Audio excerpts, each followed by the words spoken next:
പ്രിയമുള്ളവരെ, വിശുദ്ധ റമദാൻ അതിൻ്റെ ഏറ്റവും ഒടുവിലത്തെ സന്ദർഭങ്ങളിലേക്ക് പ്രവേശിക്കുകയാണ്. ഏറെ കവിഞ്ഞാൽ ഒരാഴ്ച മാത്രമാണ് അള്ളാഹുവിൻ്റെ അതിഥിയായ മാസം നമ്മോടൊപ്പം ഉണ്ടാവുക. സത്യവിശ്വാസികളെ സംബന്ധിച്ചിടത്തോളം ജീവിതത്തിലെ ഏറ്റവും വൈകാരികവും ഏറ്റവും നിർമ്മലവുമായ അവസരമാണ് വിശുദ്ധ റമദാനിന്റെ അവസാനത്തെ സന്ദർഭങ്ങൾ. അല്ലാഹുവിന്റെ റസൂൽ തിരുമേനി സല്ലല്ലാഹു അലൈഹി വസല്ലം നടത്തിയിരുന്ന പ്രാർത്ഥന, അല്ലാഹുമ്മ ഇജ്അൽ ഖൈറ ഉംരി ആഖിറഹു, അല്ലാഹുവേ എൻ്റെ ആയുസ്സിലെ ഏറ്റവും ശ്രേഷ്ഠമായ ഭാഗം ജീവിതത്തിന്റെ അവസാന നിമിഷങ്ങളാക്കി തരണം. വഖൈറ അമലി ഖവാതിമഹു, അല്ലാഹുവേ എൻ്റെ അമലുകളിലെ ഏറ്റവും ശ്രേഷ്ഠമായ അമലുകൾ ആ അമലുകളുടെ അവസാനങ്ങളിൽ നിർവഹിക്കുന്നതാക്കി തരണം. വഖൈറ അയ്യാമി യൗമ അൽഖാ, എൻ്റെ ദിവസങ്ങളിലെ ഏറ്റവും നല്ല ദിവസം നീയുമായി സമാഗമം ഉണ്ടാകുന്ന, നീയുമായി സംഗമിക്കുന്ന, നിന്നെ ഞാൻ കണ്ടുമുട്ടുന്ന ദിവസമായിരിക്കണം. വളരെ മർമ്മപ്രധാനമായ അല്ലാഹുവിന്റെ റസൂൽ തിരുമേനി സല്ലല്ലാഹു അലൈഹി വസല്ലമയുടെ ഈ പ്രാർത്ഥന നാം ഓരോരുത്തരും ജീവിതത്തിൽ നിർവഹിച്ചുകൊണ്ടിരിക്കുന്ന നമ്മുടെ അമലുകൾ, വിശുദ്ധ റമദാനിൽ നാം നിർവഹിച്ചുകൊണ്ടിരിക്കുന്ന സവിശേഷമായ നമ്മുടെ അമലുകൾ, അതിന്റെ അവസാന നിമിഷങ്ങളെ ഏറ്റവും മനോഹരമാക്കി തീർക്കുക എന്ന ഒരു സവിശേഷമായ ലക്ഷ്യമുണ്ട്. ഇന്നമൽ അഅ്മാലു ബിൽ ഖവാതിം, തീർച്ചയായും അല്ലാഹു സുബ്ഹാനഹു വ തആല കർമ്മങ്ങൾ സ്വീകരിക്കുക അതിന്റെ അവസാന നിമിഷങ്ങളെ പരിഗണിച്ചുകൊണ്ടാണ്. ഏറ്റവും ലളിതമായി നാം ഉദാഹരണം പറയാറുണ്ട്, രണ്ട് സംഘങ്ങൾ പരസ്പരം മത്സരിക്കുന്ന ഒരു ഫുട്ബോൾ കാൽപന്ത് കളി പോലെയാണ് ജീവിതമെന്ന്. സമയം നിർണയിക്കപ്പെട്ടതാണ്, അതിർവരമ്പുകൾ നിർണയിക്കപ്പെട്ടതാണ്, നിയമങ്ങളെ തീർത്തും പാലിച്ചുകൊണ്ട് മാത്രം മുന്നോട്ട് പോയി ലക്ഷ്യസ്ഥാനത്തേക്ക് എത്തിച്ചേരാനുള്ളതാണ്. പക്ഷെ ഒരു മനുഷ്യൻ അല്ലെങ്കിൽ ഒരു ടീം അവരുടെ ആദ്യ സന്ദർഭങ്ങളിൽ ചിലപ്പോൾ ചില അലംഭാവമൊക്കെ കാണിച്ച് മുന്നോട്ട് പോയിട്ടുണ്ടെങ്കിലും കളിയുടെ അവസാന നിമിഷങ്ങളിൽ നല്ല കളി കാഴ്ചവെക്കുകയും അതിലൂടെ അവർ വിജയം കരസ്ഥമാക്കുകയും ചെയ്യാറുണ്ട്. യഥാർത്ഥത്തിൽ പ്രിയമുള്ളവരെ, വിശുദ്ധ റമദാൻ വിട പറയുമ്പോൾ നമ്മുടെ മനസ്സിൽ ബദറിനെ കുറിച്ച് ഓർമ്മകൾ ഉണ്ടാകും, നിദ്രാവിഹീനങ്ങളായ നിശാ നമസ്കാരങ്ങളെ കുറിച്ച് ഓർമ്മകൾ ഉണ്ടാകും, ലൈലത്തുൽ ഖദറിനെ കുറിച്ച് ഓർമ്മകൾ ഉണ്ടാകും, ദീർഘമായ വിശുദ്ധ ഖുർആൻ പാരായണങ്ങളെ കുറിച്ച് ഓർമ്മകൾ ഉണ്ടാകും, അടിച്ചു വീശുന്ന കാറ്റിനെ പോലെ നാം നിർവഹിച്ച ദാനധർമ്മങ്ങളെ കുറിച്ച് ഓർമ്മകൾ ഉണ്ടാകും. ഇതെല്ലാം വിശുദ്ധ റമദാൻ വിട പറഞ്ഞു കഴിയുമ്പോൾ എനിക്ക് ഇനിയും കുറെ കൂടി ചെയ്യാൻ കഴിയുമായിരുന്നു, പക്ഷെ എന്റെ അശ്രദ്ധ കൊണ്ട് സാധിക്കാതെ പോയി എന്ന് പലപ്പോഴും തോന്നിപ്പോകും. പ്രിയമുള്ളവരെ, ഇപ്പോൾ നമുക്ക് മുമ്പിലുള്ള അവസരം, അഥവാ ഇനി ബാക്കിയുള്ള ഒരാഴ്ച കാലം എന്ന് പറയുന്നത് ഒട്ടും നഷ്ടപ്പെടുത്താനില്ലാത്ത അവസാനത്തെ ബെല്ലടി മുഴങ്ങിക്കഴിഞ്ഞ സമയങ്ങളാണ്.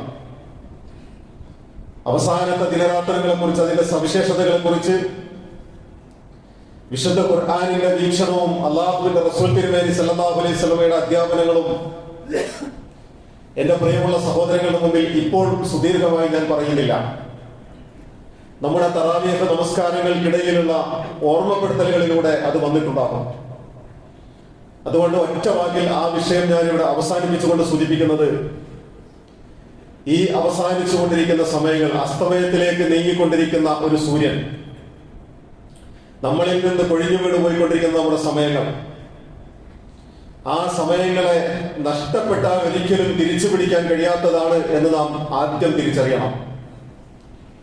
നഷ്ടപ്പെട്ടു കഴിഞ്ഞാൽ എന്തെല്ലാം പകരം കൊടുത്താലും നമുക്ക് നമ്മുടെ സമയങ്ങളെ പകരം വാങ്ങാൻ കഴിയില്ല.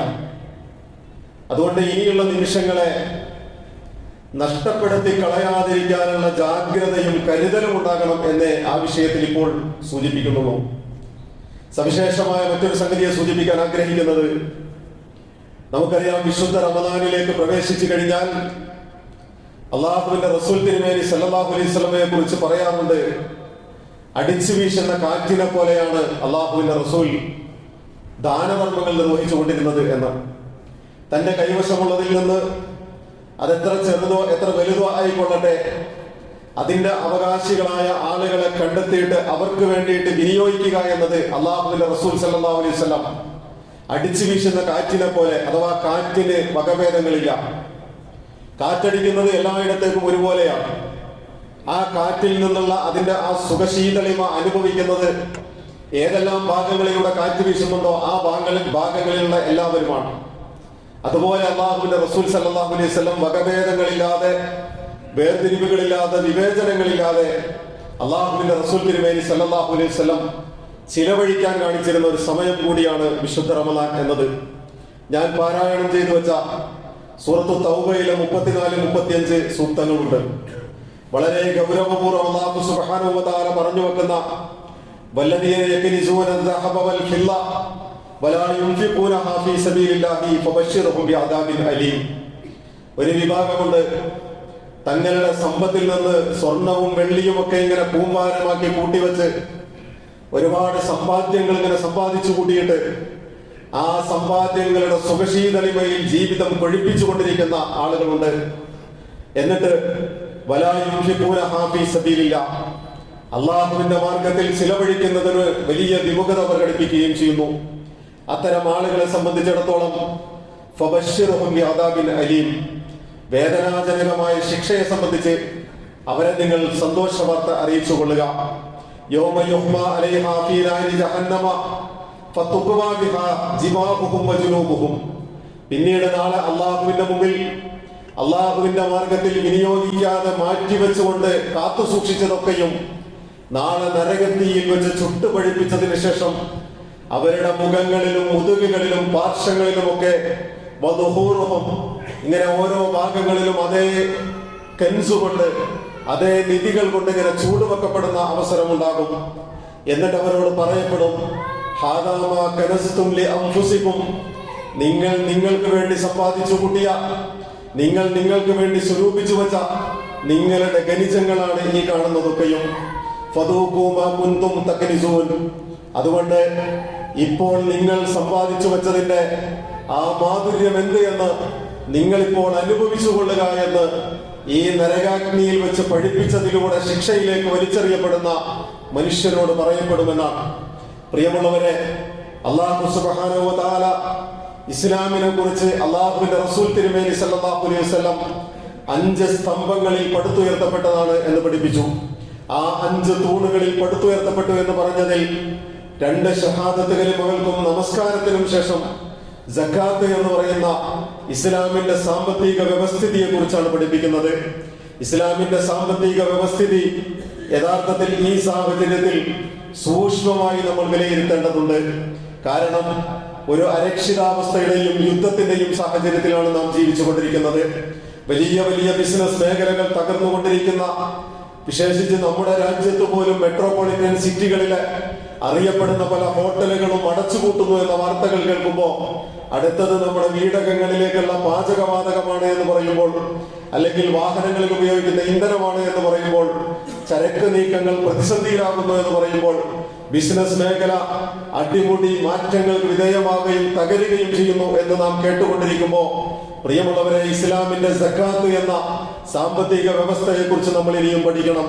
അഥവാ ഇസ്ലാം പഠിപ്പിക്കുന്ന സക്കാത്ത് എന്ന് പറയുന്ന ഈ സാമ്പത്തിക വ്യവസ്ഥ നമസ്കാരത്തോടൊപ്പമാണ് വിശുദ്ധ ഖുർആൻ നമ്മെ പഠിപ്പിക്കുന്നത്. നമസ്കരിക്കാത്ത ഒരു മുസ്ലിം എന്നത് ഇസ്ലാമിന്റെ സങ്കല്പമല്ല. സക്കാത്ത് കൊടുക്കാത്ത ഒരു മുസ്ലിം എന്നത് ഇസ്ലാമിന്റെ സങ്കല്പമല്ല. സാധ്യതയുള്ളായിട്ടും ഹജ്ജ് ചെയ്യാത്ത മുസ്ലിം എന്നത് ഇസ്ലാമിന്റെ സങ്കല്പത്തിൽപ്പെട്ടതല്ല.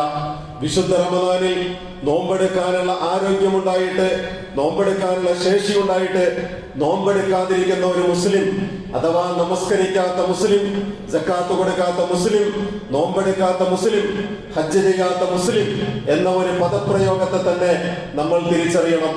അവർക്കൊക്കെയും ഇസ്ലാമിന്റെ പടിവാതിലിന്റെ അപ്പുറത്ത് നിന്നാൽ മതി എന്നതാണ് അള്ളാഹുവും അള്ളാഹുവിന്റെ റസൂലിന്റെയും തീരുമാനം. നമസ്കരിക്കാത്തവനാണോ നിങ്ങൾക്ക് മുസ്ലിം എന്ന് വിളിക്കപ്പെടാൻ എന്ത് യോഗ്യതയാണുള്ളത്? സാമ്പത്തിക ശേഷിയുണ്ടായിട്ട് സക്കാത്ത് കൊടുക്കാത്തവനാണോ അള്ളാഹുവിന്റെ മാർഗത്തിൽ വിനിയോഗിക്കണമെന്ന് പറയുമ്പോ സ്വന്തത്തിലേക്ക് ഇങ്ങനെ ഉൾവലിയുന്ന മനുഷ്യനാണോ? നിങ്ങൾക്ക് എന്ത് യോഗ്യതയാണ് ഞാൻ നമസ്കരിക്കുന്നു അതുകൊണ്ട് ഞാൻ മുസ്ലിമാണ് എന്ന് പറയാനുള്ളത്?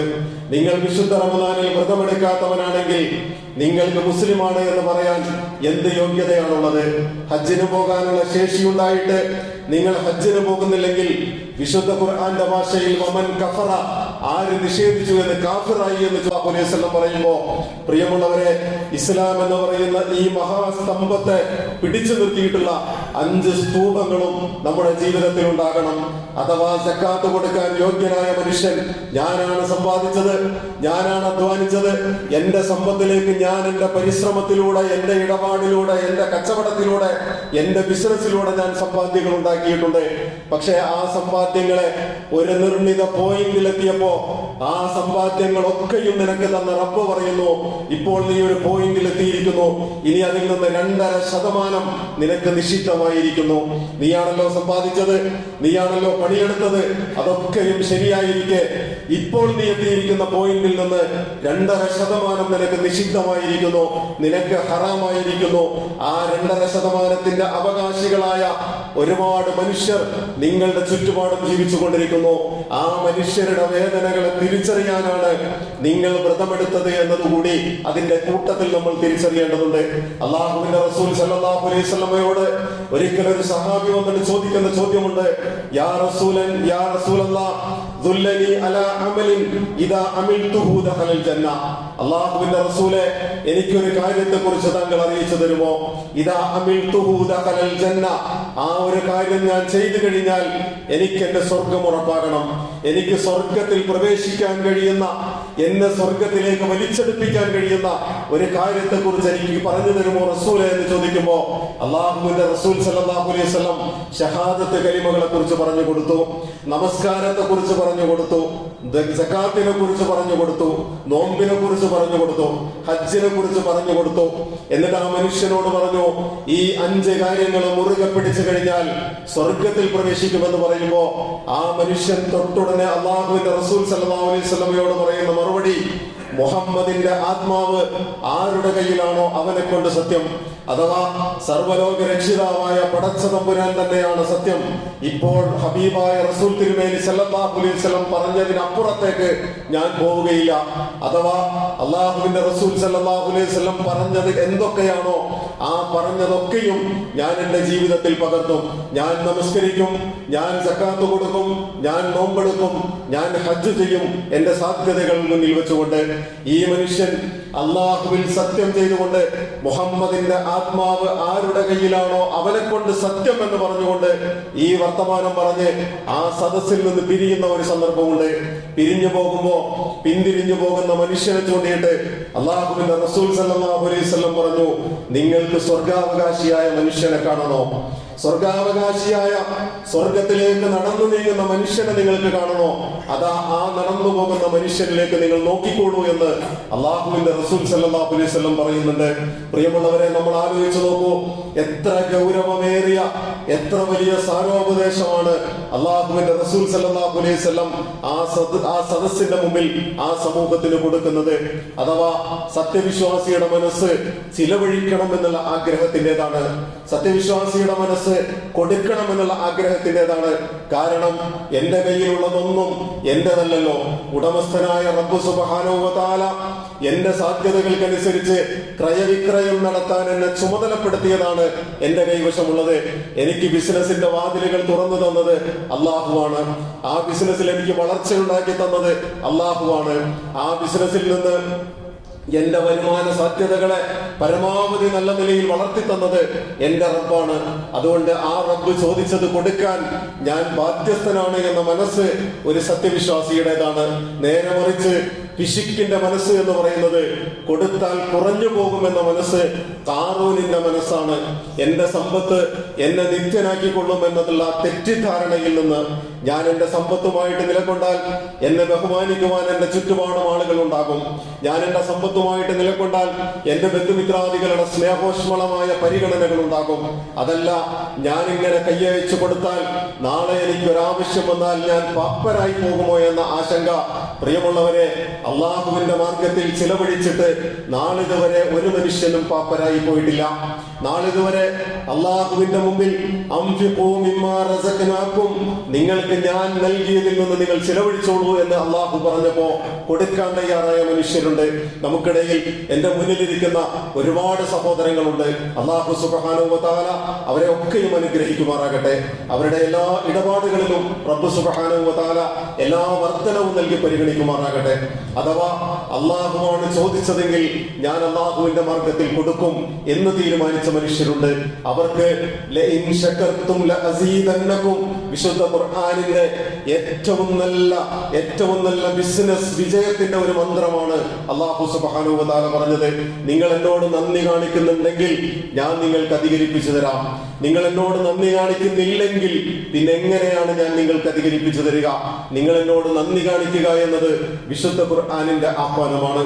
അതല്ല, പിശുക്കിലേക്ക് വഴിമാറി പോകുന്ന മനുഷ്യൻ, ഞാൻ ഇതിനു മുൻപും പലപ്പോഴും സൂചിപ്പിച്ചിട്ടുണ്ട്, ബിസിനസ് ചെയ്യാൻ വേണ്ടി ഒരുപാട് കോടികൾ മുടക്കി, നഷ്ടപ്പെട്ട് പിന്നെയും കോടികൾ മുടക്കി തിരിച്ചു പിടിക്കാനുള്ള പരിശ്രമങ്ങളിൽ നിന്ന് ആത്മഹത്യയിൽ അഭയം നേടിപ്പോയ മനുഷ്യരുണ്ട്. എല്ലാം പാപ്പരായി പോയ മനുഷ്യരുണ്ട്. കിടപ്പാടം വിൽക്കേണ്ടി വന്ന മനുഷ്യരുണ്ട്. എങ്ങനെ സംഭവിച്ചു എന്ന് ചോദിക്കുമ്പോൾ ബിസിനസ് ചെയ്തിട്ടാണ്, അല്ലെങ്കിൽ കച്ചവടം ചെയ്തിട്ടാണ്, ഇടപാടുകൾ നടത്തിയിട്ടാണ്. പ്രിയമുള്ളവരെ, അള്ളാഹുവിന്റെ മാർഗത്തിൽ കൊടുത്തവർക്ക് കുറഞ്ഞിട്ടില്ല എന്ന വലിയ ഒരു സത്യം കൂടി നമ്മൾ മനസ്സിലാക്കിക്കൊള്ളുക. ഒരിക്കലൊരു മനുഷ്യൻ, അദ്ദേഹം ജമാൽ സാഹിബ് എന്ന് പറയുന്ന നമ്മിൽ പലർക്കും പരിചയമുള്ള വ്യക്തിയാണ്. അദ്ദേഹത്തിന്റെ ഉദാഹരണം ഞാൻ പറയാറുണ്ട്. കുവൈറ്റിലുള്ള ഒരു അറബിയുടെ മുമ്പിലേക്ക്, അദ്ദേഹത്തിന്റെ സ്പോൺസറാണ്, ആര് ചെന്നാലും പണം കൊടുക്കും. ഓരോ റമദാനിലും അല്ലാത്തപ്പോഴുമൊക്കെ നമ്മുടെ നാടുകളിൽ നിന്ന് പള്ളിയുടേതുണ്ടാകും, ആശുപത്രി ഉണ്ടാകും, സ്കൂൾ ഉണ്ടാകും, മദ്രസ ഉണ്ടാകും, യതീംഖാന ഉണ്ടാകും. പിരിവിനാളുകൾ ചെല്ലുമ്പോഴൊക്കെ ഈ അറബി ധാരാളമായി കൊടുത്തിരുന്നു. ഒരിക്കൽ ജമാൽ സാഹിബ് ഒരു മനുഷ്യനെയും കൊണ്ട് അദ്ദേഹത്തിന്റെ അടുക്കലേക്ക് കടന്നു ചെല്ലുമ്പോ ഈ ജമാൽ സാഹിബിന്റെ മുമ്പിൽ വെച്ചിട്ട് ഇദ്ദേഹം തന്റെ മേശവലിപ്പിൽ നിന്ന് ചെക്ക് ബുക്ക് പുറത്തെടുത്തിട്ട് ജമാൽ സാഹിബിന്റെ നേരെ നീട്ടിയിട്ട് പേന വെച്ച് കൊടുത്തിട്ട് പറഞ്ഞു, ജമാലെ നീ തന്നെ എഴുതിക്കോളൂ എന്ന് പറയുന്നുണ്ട്. ഈ ഞാൻ കൊണ്ടുവന്നത് ഈ മനുഷ്യന് ഇഷ്ടപ്പെട്ടിട്ടില്ല, അതുകൊണ്ടാണ് ഇദ്ദേഹം ഇങ്ങനെ പ്രതികരിച്ചത് എന്ന് ജമാൽ സാഹിബിന്റെ മനസ്സിൽ തോന്നിയ സംശയം ഈ മനുഷ്യനോട് ചോദിച്ചു. സഹോദര, ഞാൻ താങ്കളുടെ അടുക്കലേക്ക് എന്റെ നാട്ടിൽ നിന്ന് വരുന്ന യതീംഖാന, മദ്രസ, പള്ളി, ആശുപത്രി, വിദ്യാലയങ്ങൾ ഒക്കെ വരുമ്പോ കൊണ്ടുവരുന്നുണ്ടല്ലോ. താങ്കൾക്ക് അത് ഇഷ്ടപ്പെടുന്നില്ലെങ്കിൽ ഇനി ഞാൻ താങ്കളുടെ മുമ്പിലേക്ക് അങ്ങനെ ആരെയും കൊണ്ടുവരികയില്ല എന്ന് അദ്ദേഹം പറയുന്നുണ്ട്.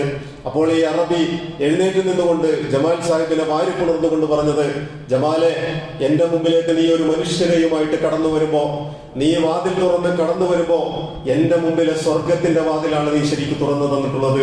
നീ കടന്നു വരുമ്പോ ഈ മനുഷ്യൻ പിന്നെയും വന്നോ, ഇനിയും എന്നോട് ചോദിക്കുകയാണോ, ഇനിയും എന്നോട് പിരിവിനാണല്ലോ വരുന്നത് എന്ന് ഞാൻ കരുതിപ്പോയാൽ, ജമാലെ, എന്റെ മുമ്പിൽ നീ എനിക്ക് തുറന്നു തന്ന സ്വർഗത്തിന്റെ വാതിൽ ഞാനായിട്ട് അടച്ചു വെക്കുകയാണല്ലോ ചെയ്യുന്നത്. അതുകൊണ്ട് അങ്ങനെ നീ എന്നെ പ്രതീക്ഷിക്കരുത് കേട്ടോ. ഇനിയും നീ ആളുകളെ കൊണ്ടുവരണം. എന്റെ കൈവശം ഉണ്ടെങ്കിൽ ഉള്ളതിൽ നിന്ന്, അള്ളാഹു നൽകിയതിൽ നിന്ന് ഞാൻ നിനക്ക് വേണ്ടി തരും, നീ കൊണ്ടുവരുന്ന ആളുകൾക്ക് വേണ്ടി തരും. അതേസമയം എന്റെ കയ്യിൽ ഇല്ലെങ്കിൽ നല്ല വർത്തമാനം പറഞ്ഞ് സൗഹൃദത്തോടുകൂടി, സ്നേഹത്തോടുകൂടി നമുക്ക് പിരിയാമല്ലോ. എന്റെ സ്വർഗത്തിന്റെ വാതിലുകൾ നീ അടച്ചു കളയരുതട്ടോ എന്ന് ആ മനുഷ്യൻ പറയുന്നുണ്ട്. ഞാൻ പറഞ്ഞു വന്നത്, പ്രിയമുള്ളവരെ, നമ്മുടെ അടുക്കലേക്ക് ഒരുപാട് മനുഷ്യർ വരും. വിശുദ്ധ റമദാനിൽ പ്രത്യേകിച്ച് ധാരാളം ആവശ്യക്കാരൻ നമ്മുടെ അടുക്കലേക്ക് വരും. പള്ളികൾ കേന്ദ്രീകരിച്ചു വരും.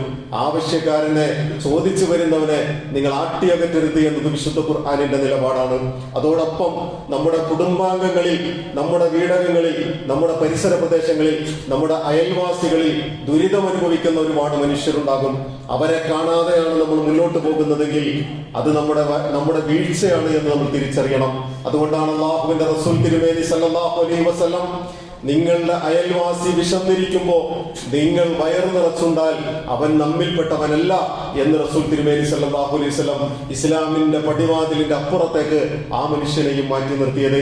അയൽവാസിയുടെ പട്ടിണിയുടെ പരിഹാരം എന്റെ അടുക്കളയിലും എന്റെ തീന്മേശയിലും പഠിപ്പിച്ചതാണ് ഇസ്ലാം എന്ന് പറയുന്നത്.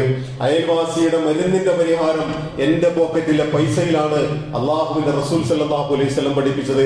അയൽവാസിയുടെ മക്കളുടെ വിദ്യാഭ്യാസം, അയൽവാസിയുടെ ദാരിദ്ര്യം, അയൽവാസിയുടെ മാരകമായ രോഗങ്ങൾ എന്റെ ബാങ്ക് ബാലൻസിൽ അവർക്ക് വേണ്ടി കൂടി അള്ളാഹു സുബ്ഹാനഹു വ തആല കരുതി വെച്ചിട്ടുണ്ട് എന്നതാണ് ഇസ്ലാമിന്റെ പാഠം എന്ന് എന്റെ പ്രിയമുള്ളവർ മനസ്സിലാക്കേണ്ടതുണ്ട്. ഞാൻ സൂചിപ്പിച്ചു വന്നത് നമ്മെ സംബന്ധിച്ചിടത്തോളം ഏറെ ഗൗരവത്തോടുകൂടി ഇസ്ലാമിക സമൂഹം പഠിക്കേണ്ട ഒരു പാഠമുണ്ട്. സക്കാത്തിന് അർഹനായ മനുഷ്യൻ സക്കാത്ത് കൊടുത്തിട്ടില്ല എങ്കിൽ സക്കാത്ത് കൊടുക്കാത്ത ഒരു മുസ്ലിം എന്നത് ഇസ്ലാമിന്റെ പരിഗണനയിൽ വേണ്ടതില്ല. നമസ്കരിക്കാത്ത മുസ്ലിം വേണ്ടതില്ലാത്തതുപോലെ സക്കാത്ത് കൊടുക്കാത്ത മുസ്ലിമും വേണ്ടതില്ല. പ്രിയമുള്ളവരെ, അല്ലാഹു സുബ്ഹാനഹു വ തആല മയ്യുഖരിലുല്ലാഹ ഖറദൻ ഹസനൻ എന്ന ഒരു ചോദ്യം വിശുദ്ധ ഖുർആനിലൂടെ നമ്മുടെ മുമ്പിൽ പറഞ്ഞു വെക്കുന്നുണ്ട്. ആരാണ് അള്ളാഹുവിന് കടം തരാനുള്ളത്? വെറും കടമല്ല, നല്ല കടം തരാനുള്ളത് എന്ന് അല്ലാഹു സുബ്ഹാനഹു വ തആല ചോദിക്കുന്നുണ്ട്.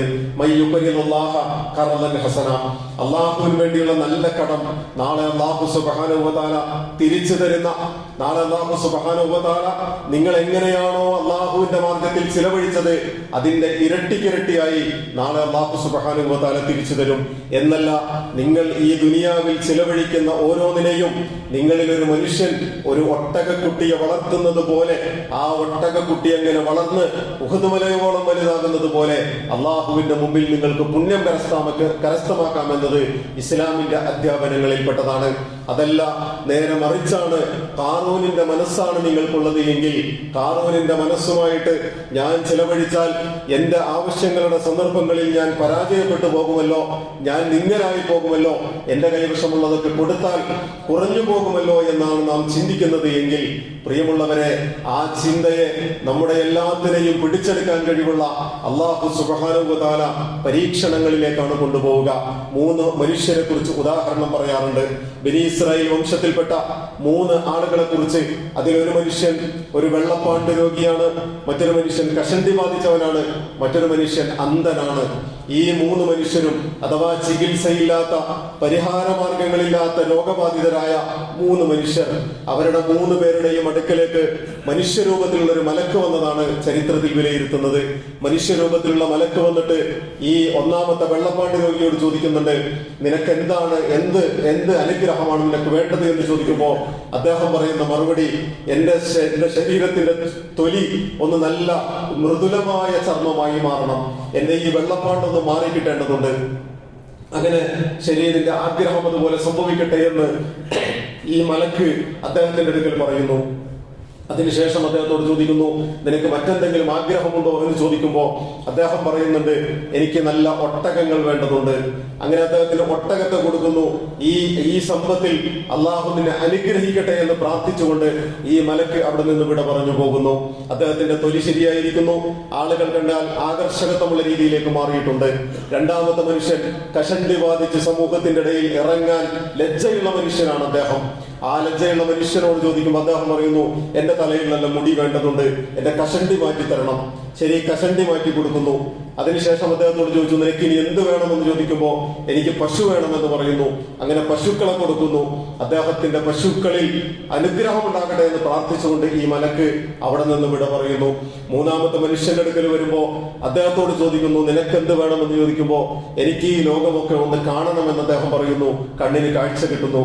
ഇനി നിനക്ക് എന്ത് വേണമെന്ന് ചോദിക്കുമ്പോൾ ആടിനെ വേണമെന്ന് പറയുന്നു. അങ്ങനെ അദ്ദേഹത്തിന് ആടിനെയും കൊടുക്കുന്നു.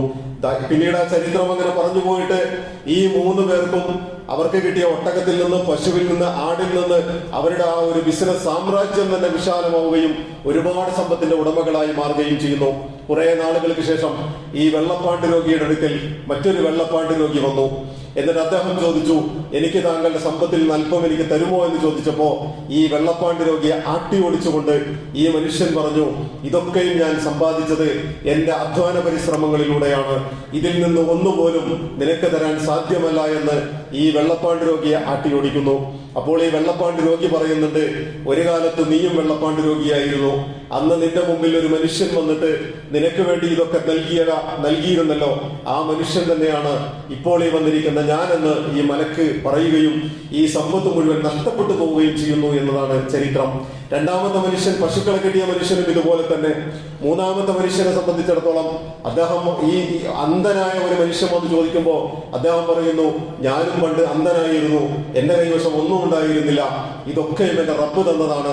അതുകൊണ്ട് സഹോദര, താങ്കൾ ഇതിന്റെ പകുതി അല്ല, ഇത് മുഴുവനും വേണമെങ്കിൽ മുഴുവനും എടുത്തോളൂ, എനിക്കിതൊക്കെയും എന്റെ റബ്ബ് തന്നതാണ് എന്ന് പറയുമ്പോൾ അള്ളാഹുവിന്റെ അനുഗ്രഹത്തെ കുറിച്ച് ഈ മലക്ക് അദ്ദേഹത്തെ ബോധ്യപ്പെടുത്തി കൊടുക്കുന്നു. പ്രിയമുള്ളവരെ, ഞാൻ പറഞ്ഞത് മനുഷ്യരുടെ നിലപാട്, അനുഗ്രഹങ്ങളില്ലാത്തപ്പോ അള്ളാഹുവിനോട് ചോദിച്ച് കരഞ്ഞ് ഇരന്നു വാങ്ങിയ അനുഗ്രഹങ്ങൾ, പക്ഷെ ആ അനുഗ്രഹങ്ങൾ കിട്ടിക്കഴിയുമ്പോൾ അള്ളാഹുവിനെ മറന്നുപോകുന്ന മനുഷ്യരുണ്ട്. അവിടെയാണ് അള്ളാഹു സുബ്ഹാനഹു വ തആല പറയുന്നത്, ലൈൻ ശക്കർതും ലഅസീദന്നകും, നിങ്ങൾ എന്നോട് നന്ദി കാണിച്ചാൽ നിങ്ങൾക്ക് ഞാൻ അധികരിപ്പിച്ചു തരാം. അതെല്ലാം നന്ദികേടാണ് കാണിക്കുന്നതെങ്കിൽ നിങ്ങൾക്ക് ഞാൻ എങ്ങനെയാണ് അധികരിപ്പിച്ചു തരിക? വിശുദ്ധ ഖുർആൻ സൂറത്തു തൗബയിലൂടെ പറഞ്ഞു വെച്ച ഫബശ്ശിർഹും ബിഅദാബിൻ അലീം, വേദനാജനകമായ ശിക്ഷയെക്കുറിച്ച് അവരെ സന്തോഷ വാർത്ത അറിയിക്കുക. അവരിങ്ങനെ കരുതി വെച്ച അവരുടെ നിക്ഷേപങ്ങളൊക്കെയും നരകാഗ്നിയിൽ വെച്ച് ചൂടാക്കിയതിനു ശേഷം അവരുടെ മുഖത്തും മുതുകിലും പാർശ്വങ്ങളിലുമൊക്കെ ചൂട് വെച്ചിട്ട്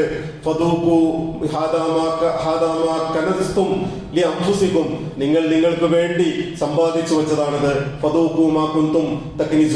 നിങ്ങൾ സമ്പാദിച്ച നിങ്ങളുടെ ഖനിജങ്ങൾ നിങ്ങൾ ആസ്വദിച്ചുകൊള്ളൂ എന്ന് പറയുന്ന ഒരവസരം ഉണ്ടാകും. പ്രിയമുള്ളവരെ, അല്ലാഹു സുബ്ഹാനഹു വ തആല നൽകിയതിൽ നിന്ന് അള്ളാഹുവിന്റെ അടിമകളായ അള്ളാഹുവിന്റെ സൃഷ്ടികൾ, അള്ളാഹുവിന്റെ അടിമകൾ, അള്ളാഹുവിന്റെ മക്കൾ, അള്ളാഹുവിന്റെ കുടുംബം എന്ന് വിശേഷിപ്പിക്കപ്പെട്ടവർക്ക് വേണ്ടി ചിലവഴിക്കാൻ നമുക്ക് കഴിയണം. അങ്ങനെ ചിലവഴിക്കുന്നിടത്താണ് അള്ളാഹു സുബ്ഹാനഹു വ തആല അതിനെ വളർത്തി തരിക.